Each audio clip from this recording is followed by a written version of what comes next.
நீதியும் நேர்மையும் கொண்ட துலாம் ராசிக்காரர்கள், உழைப்பாளிகள். துலாம் ராசிக்கு அதிபதி சுக்கிர பகவான். கடந்த ஒரு வருடமாக உங்கள் ராசிக்கு 9ஆம் இடத்தில் குரு பகவான் இருந்து உங்கள் ராசியை பார்த்து கொண்டிருந்தார். தற்பொழுது வருகின்ற மே மாதம் 26ஆம் தேதி பயிற்சியாகி உங்கள் ராசிக்கு 10ஆம் இடமான கடகராசிக்கு உச்சம் பெறுகிறார். பொதுவாகவே துலாம் ராசிக்கு நன்மை செய்யாத கிரகங்கள் எது என்று பார்த்தால் அதுல குரு பகவான் வராரு. முதன்மை கிரகம் குரு பகவான் தான். நல்லது செய்ய மாட்டார், எங்க இருந்தாலும் நன்மை செய்ய மாட்டார், அது ரொக்க இருக்கட்டும். ஆனா இப்ப 10ஆம் இடத்திற்கு உச்சம் பெறுகிறார். இது எப்படி இருக்கும்? அதாவது குரு பகவான் இருக்கக்கூடிய இடத்திற்கு பிரச்சனை செய்வார், பார்க்கக்கூடிய இடத்திற்கு நன்மை செய்வார். இதுதான் பொதுவான விதி. அப்ப 10ஆம் இடமான தொழில் ஸ்தானத்திற்கு குரு பகவான் அமர்வதால் தொழிலில் சில மாற்றங்களை ஏற்படுத்துவார். வேலை செய்யக்கூடிய இடத்தில் சிறு சிறு பிரச்சனைகளை ஏற்படுத்துவார்.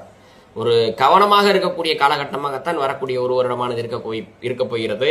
உங்கள் பேச்சில் நிதானமாக இருக்க வேண்டும். எதை பேசுறோம், என்ன பேசுறோம் என்று தெரிந்து பேச வேண்டும். அவசரப்பட்டு ஏதாவது பேசிட்டீங்கன்னா அது ஒரு பிரச்சனையில் போய் முடிந்துவிடும். அதனால் பேச்சில் சற்று நிதானம் தேவை. மற்றபடி எல்லாமே நல்லா தான் இருக்கு. தொழிலில் மட்டும் கொஞ்சம் கவனமா இருந்துக்குங்க. ஒரு தலைக்கணம் மெத்தனம் இந்த காலகட்டத்தில் வரவே கூடாது. நமக்கு எல்லாம் தெரியும், நம்மளை யார் அசைக்க முடியாது அப்படின்னு நினைச்சிடாதீங்க.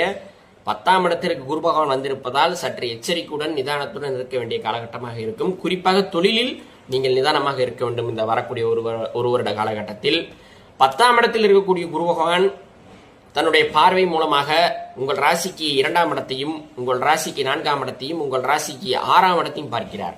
ஏற்கனவே 6ஆம் இடத்தில் சனி பகவான் இருக்கிறார். அந்த இடத்தை இந்த குரு பகவான் பார்ப்பதால் இந்த காலகட்டத்தில் நீங்கள் கடன் வாங்கவோ கொடுக்கவோ கூடாது.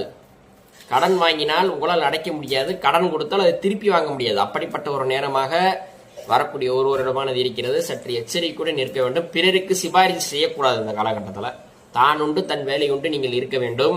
பிறரை திட்டவோ பிறரை இழிவுபடுத்தவோ கூடாது இந்த காலகட்டத்தில். இது எல்லாம் உங்களுக்கு பின்னாளில் சில பிரச்சனைகளை ஏற்படுத்தும். அதாவது நமக்கு மட்டும்தான் எல்லாம் தெரியும்ன்ற எண்ணம் இந்த காலகட்டத்தில் உங்களுக்கு வரவே கூடாது. துலாம் ராசிக்காரர்களுக்கு அது அதிகமாகவே இருக்கும். ஏன்னா துலாம் ராசிக்கு அதிபதி சுக்கிர பகவான் அசுரகுரு.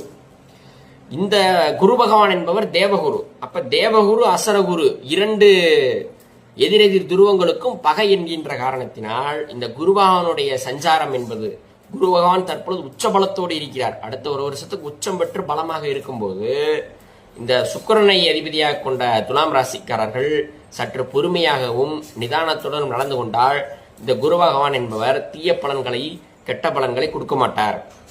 மாறாக நல்ல பலன்களை தருவார். துலாம் ராசிக்காரர்கள் வெள்ளிக்கிழமையில் பெருமாள் வழிபாடு செய்து வந்தால் எல்லா விதமான நன்மைகளும் கிடைக்கும் என்பது 100% உண்மை. மேலும் அடுத்த ராசியான